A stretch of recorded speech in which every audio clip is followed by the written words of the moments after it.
Hakim harus berani tegakkan kebenaran, tegakkan kejujuran, tegakkan keadilan.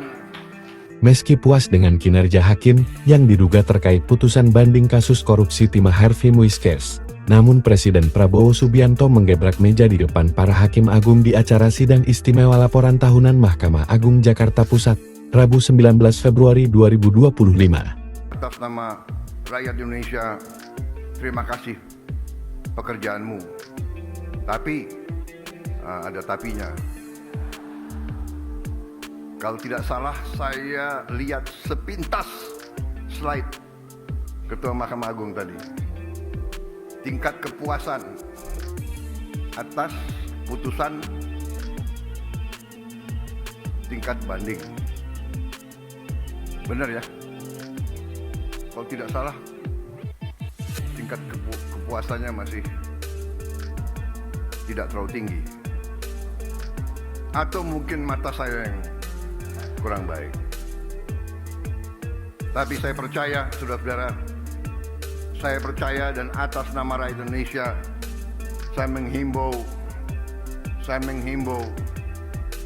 jadilah hakim yang tadi sesuai tema saudara. Jadilah hakim yang berintegritas.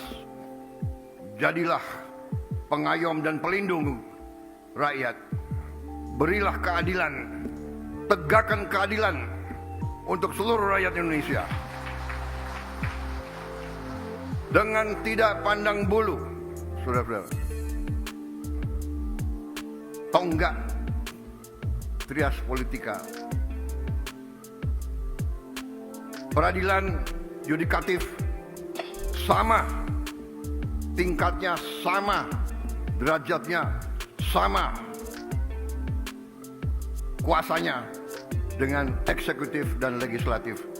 Hakim ini, legislatif ini, dan eksekutif harus sama.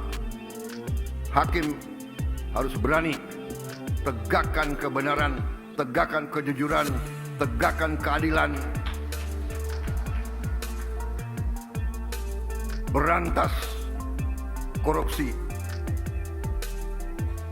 Mari kita bekerja yang sebaik-baiknya untuk anak dan cucu kita. Terima kasih. Wassalamualaikum warahmatullahi wabarakatuh. Salam sejahtera bagi kita sekalian. Shalom, salve, om swastiastu, namo buddhaya. Salam kebajikan. Semoga Yang Maha Kuasa selalu melindungi semua hakim kita dan semua keluarga besar peradilan Indonesia. Terima kasih. Selesai.